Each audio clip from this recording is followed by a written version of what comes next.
नमस्कार दोस्तों, आप सभी का स्वागत है स्टूडेंट हेल्प के यूट्यूब चैनल पर। दोस्तों, डिक्टेशन की गति रहेगी 80 शब्द प्रति मिनट। डिक्टेशन रहेगा editorial, SSC grade D, grade C और MP high court, UPSI, Jodhpur AIIMS, इन सभी के लिए डिक्टेशन काफ़ी इंपॉर्टेंट रहने वाली है। दोस्तों, इसकी पीडीएफ आपको टेलीग्राम ग्रुप में मिलेगी। टेलीग्राम ग्रुप की लिंक डिस्क्रिप्शन में दी हुई है। दोस्तों, बहुत जल्द हमारी ओर से पेड ग्रुप स्टार्ट किए जाएंगे जोधपुर एम्स के लिए, एसएससी ग्रुप डी के लिए, ग्रुप सी के लिए और यूपीएसआई के लिए। तो अगर आप इच्छुक हो ज्वाइन होने के तो कमेंट करें ताकि हम आपसे कांटेक्ट कर सकें। तो स्टार्ट करते हैं। 3, 2, 1 स्टार्ट।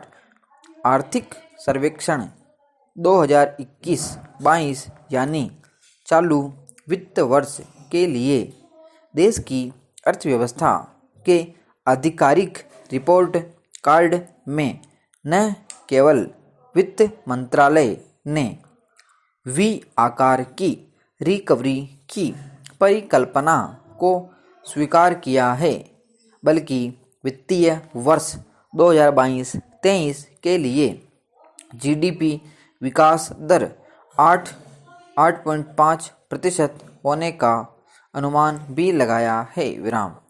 यह हाल ही विश्व बैंक की ओर से जारी 8.3% के अनुमान के लगभग बराबर है, जबकि जीडीपी वृद्धि वित्तीय वर्ष 2021-22 में मौजूद 9.14% अनुमानित थी। मौजूदा कोविड-19 महामारी के दौरान आजीविका से जुड़ी बहुत सारी समस्याओं का सामना हमने किया, लेकिन भारत सरकार के अथक प्रयासों के चलते टीकाकरण काफ़ी तेजी से हुआ। इससे न केवल अर्थव्यवस्था में विश्वास को बढ़ाया, बल्कि दूसरी लहर के कारण उत्पादन में आई क्रमिक गिरावट को नियंत्रित भी किया। पिछले कुछ सालों से भारतीय अर्थव्यवस्था को लेकर सभी सरकारी और गैर सरकारी आंकड़े एक तरफ बेरोजगारी तथा दूसरी तरफ कम उपभोग की समस्या को चिन्हित कर रहे हैं, जिसको देखते हुए आर्थिक सर्वेक्षण 2021-22 में मुख्य रूप से तेज गति से रोजगार सृजन करने तथा उपभोग को बढ़ाने जैसे मुद्दों को केंद्र में रखा गया है। कोरोना के चलते अर्थव्यवस्था पर मंडरा रही अनिश्चितता से बचने के लिए सरकार ने पिछले आर्थिक सर्वेक्षण में पहली बार बारबेल स्ट्रेटजी का इस्तेमाल किया था, ताकि उपलब्ध संसाधनों का बेहतर इस्तेमाल किया जा सके। सोमवार को पेश किए गए आर्थिक सर्वेक्षण में परंपरागत वाटरफॉल विधि के स्थान पर लाई गई बारबेल स्ट्रेटजी की सफलता को भी रेखांकित किया गया। प्रधान आर्थिक सलाहकार संजीव सान्याल ने कहा कि कृषि क्षेत्र, जो कि अलग अलग लॉकडाउन में भी सबसे कम प्रभावित हुआ, 2020-21 में और फिर 2021-22 में भी बढ़ा, और इसी ने प्रवासी मजदूरों को रोजगार और रोटी दोनों मुहैया कराने का काम किया।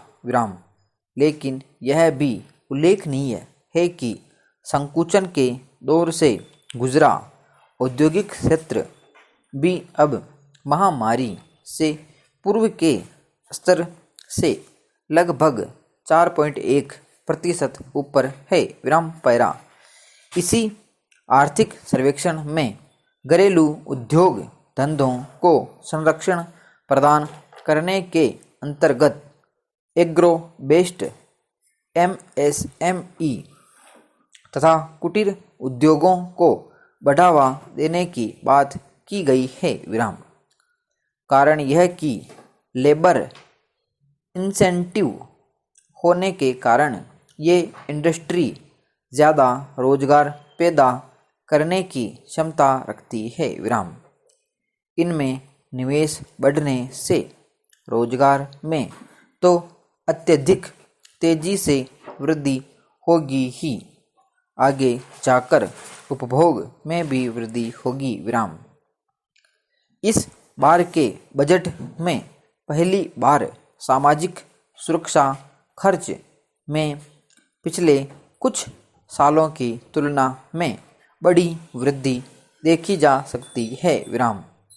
आगामी वित्त वर्ष में स्वास्थ्य तथा शिक्षा के मद में सरकार अत्यधिक खर्च करने जा रही है विराम, जिसका सीधा असर और सकारात्मक प्रभाव मानव विकास पर पड़ेगा विराम।